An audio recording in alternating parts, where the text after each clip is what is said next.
Cyber അധിക്ഷേപ കേസിൽ YouTuber KM Shah Jahan കസ്റ്റഡിയിൽ. തുടർച്ചയായി അധിക്ഷേപിക്കുന്നുവെന്ന് കാണിച്ച പരാതിക്കാരിയായ KJ ഷൈൻ വീണ്ടും നൽകിയ പരാതിയിലാണ് നടപടി. കേസിലെ FIR ഉൾപ്പെടെ തുടർച്ചയായി പുറത്തുവിട്ടുകൊണ്ട് അധിക്ഷേപ വീഡിയോ പ്രചരിപ്പിച്ചുവെന്നാണ് പരാതി. ബിനിൽ വിവരങ്ങളുമായി നമുക്കൊപ്പം ചേരുന്നുണ്ട്. ബിനിൽ, ആദ്യം പരാതി നൽകി, അവിടെയും നിർത്തിയില്ല, പിന്നെയും വീഡിയോകളൊക്കെ പ്രത്യക്ഷപ്പെട്ടിരുന്നു സമൂഹ മാധ്യമങ്ങളിൽ. ഒടുവിൽ രണ്ടാമത്തെ പരാതി നൽകുന്നു. ഇപ്പോൾ കടുത്ത നടപടിയിലേക്ക് പോലീസ് പോവുകയാണ്. എങ്ങനെയാണ് നിയമ നടപടിയുമായി മുന്നോട്ട് പോകുന്നത് അന്വേഷണ സംഘം? പുതിയ പരാതിയിലുള്ള കേസിന് പിന്നാലെയാണ് KM ഷാജഹാനെ കസ്റ്റഡിയിലെടുത്ത് അറസ്റ്റ് രേഖപ്പെടുത്താനുള്ള തീരുമാനത്തിലേക്ക് എറണാകുളം റൂറൽ പോലീസ് പോവുകയും തിരുവനന്തപുരത്തെ വീട്ടിൽ നിന്ന് KM ഷാജഹാനെ കസ്റ്റഡിയിലെടുക്കുകയും ചെയ്തിരിക്കുന്നത്. ഈ കേസിൽ ഷാജഹാന്റെ അറസ്റ്റാണ് ഇപ്പോൾ പോലീസിന്റെ ഭാഗത്ത് നിന്ന് വന്നിരിക്കുന്നത്. ഇതിലെ ഈ അറസ്റ്റിലേക്ക് നയിച്ച കാര്യങ്ങൾ എന്ന് പറയുന്നത് KM ഷാജഹാൻ തുടർച്ചയായി ഇട്ടുകൊണ്ടിരുന്ന വീഡിയോകളാണ്. ആദ്യ വീഡിയോയിൽ KM ഷാജഹാൻ ആരുടെയും പേരെടുത്ത് പറഞ്ഞിരുന്നില്ല. എറണാകുളം ജില്ലയിലെ 4 CPM MLA-മാരിൽ ഒരാളാണ് പ്രതി എന്ന രീതിയിലായിരുന്നു KM ഷാജഹാൻ അവതരിപ്പിച്ചത്. വനിതാ CPM നേതാവ് എന്ന പേരിലായിരുന്നു അവതരിപ്പിച്ചത്. എന്നാൽ പിന്നീട് ഒരു 3 വീഡിയോകൾ കൂടി KM ഷാജഹാന്റെ ഭാഗത്ത് നിന്ന് വന്നു. അതിലൊന്നിൽ ഈ കേസിലെ FIR തന്നെ പുറത്തുവിട്ടുകൊണ്ട് ആ FIR-ൽ പറയുന്ന കാര്യങ്ങളൊക്കെ തന്നെ എടുത്തു പറഞ്ഞുകൊണ്ട് പരാതിക്കാരിയെ വീണ്ടും തുടർച്ചയായി അധിക്ഷേപിക്കുന്ന രീതിയിലേക്ക് KM ഷാജഹാൻ മുന്നോട്ട് പോയി. അതിൽ പുതിയ പരാതി വന്നു. അതിൽ വീണ്ടും കേസ് രജിസ്റ്റർ ചെയ്തുകൊണ്ടാണ് ഇപ്പോൾ അറസ്റ്റിലേക്ക് തന്നെ കാര്യങ്ങൾ നീങ്ങിയത്. ഇന്നലെ KM ഷാജഹാനെ ചോദ്യം ചെയ്ത് വിട്ടയക്കുകയാണ് സൈബർ ക്രൈം പോലീസ് ചെയ്തത്. വീണ്ടും നോട്ടീസ് നൽകി. അതിന്റെ ഈ ആദ്യ വീഡിയോയുടെ കൂടുതൽ വിശദാംശങ്ങൾക്ക് വേണ്ടി മെറ്റയിൽ നിന്നുള്ള വിവരങ്ങൾ കിട്ടുന്നതിന് വേണ്ടി കാത്തിരിക്കുകയായിരുന്നു റൂറൽ പോലീസ്. അതിനിടയിലാണ് പുതിയ പരാതി വരുന്നത്. KM ഷാജഹാൻ തുടർച്ചയായിട്ടുള്ള സൈബർ അധിക്ഷേപങ്ങൾ തുടർന്നുകൊണ്ടിരുന്നത്. അപ്പോൾ KM ഷാജഹാനെതിരെ നടപടിയിലേക്ക് പോവുക എന്നതിനപ്പുറത്ത് മറ്റൊരു കാര്യവും പോലീസിന് മുന്നിൽ ഉണ്ടായിരുന്നില്ല. അങ്ങനെയാണ് KM ഷാജഹാനെ അടിയന്തരമായി കസ്റ്റഡിയിലെടുക്കാനുള്ള തീരുമാനത്തിലേക്ക് പോലീസ് പോവുകയും ആ നടപടി പൂർത്തീകരിക്കുകയും ചെയ്തിരിക്കുന്നത്.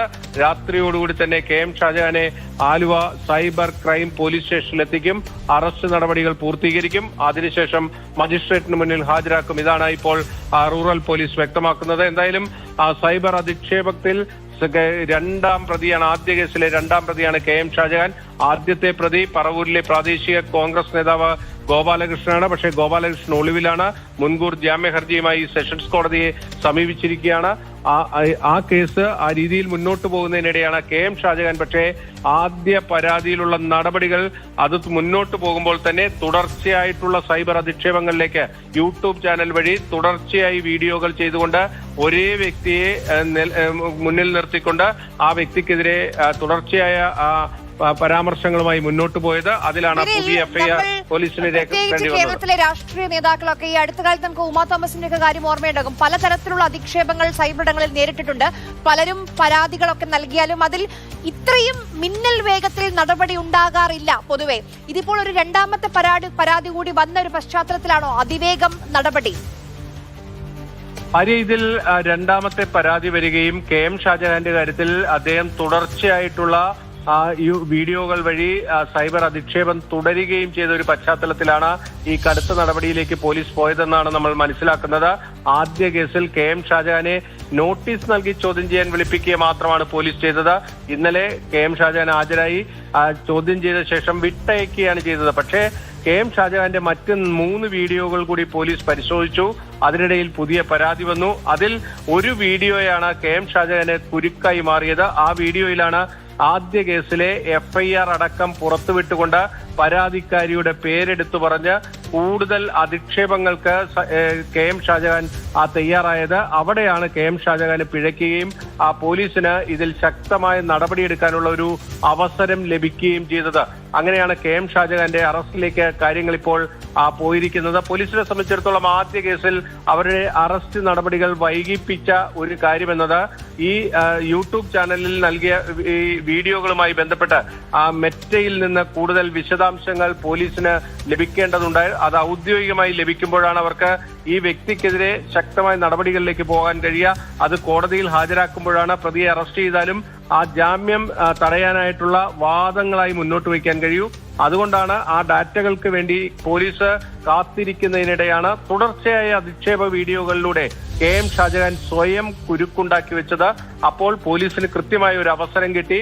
ആ അവസരം അവർ കൃത്യമായി ഒരു പുതിയ പരാതി വന്നപ്പോൾ പോലീസിന് ആ നടപടിയിലേക്ക് പോവുകയല്ലാതെ മറ്റു മാർഗങ്ങൾ ഉണ്ടായില്ല. ആ ഒരു പശ്ചാത്തലത്തിലാണ് കെ.എം. ഷാജഹാന്റെ അറസ്റ്റിലേക്ക് കാര്യങ്ങൾ എത്തിയത്.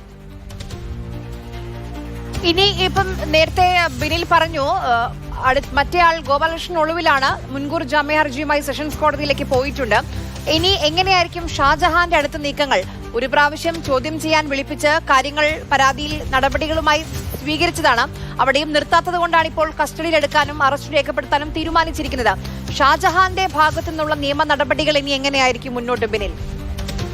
കെ.എം. ഷാജഹാനെ സംബന്ധിച്ചിടത്തോളം മജിസ്ട്രേറ്റിന് മുന്നിൽ ഹാജരാക്കുമ്പോൾ അവിടെ ജാമ്യ ഹർജി നൽകുക എന്നത് മാത്രമാണ് കെ.എം. ഷാജഹാന് മുന്നിൽ ഇനി നിയമപരമായ നടപടിയുള്ളൂ. അതിൽ മജിസ്ട്രേറ്റിന് മുന്നിൽ കാര്യങ്ങൾ ബോധ്യപ്പെടുത്താൻ കഴിഞ്ഞാൽ മാത്രമേ കെ.എം. ഷാജഹാന് ജാമ്യം ലഭിക്കുകയുള്ളൂ. ഇതിൽ ഏറ്റവും പ്രധാനപ്പെട്ട കാര്യം സുപ്രീം കോടതിയുടെ ഒരു മാർഗരേഖയുണ്ട്. അതായത് 7 വർഷത്തിൽ താഴെ ശിക്ഷയുള്ള കേസുകളിൽ അറസ്റ്റ് നിർബന്ധമല്ല. അത്തരം കേസുകളിൽ ഒരാളെ അറസ്റ്റ് ചെയ്യുന്നതിന് മുൻപ് നോട്ടീസ് നൽകിയിരിക്കണമെന്ന കോടതിയുടെ ഒരു വ്യവസ്ഥയുണ്ട്. അതുകൊണ്ടാണ് പല കേസുകളിലും സമീപകാലത്ത് പോലീസ് അറസ്റ്റ് ചെയ്യുമ്പോൾ പ്രതികൾക്ക് ജാമ്യമൊക്കെ കിട്ടുന്നത് ഇങ്ങനത്തെ നടപടിക്രമങ്ങൾ കൃത്യമായി പാലിക്കാത്തതുകൊണ്ട്.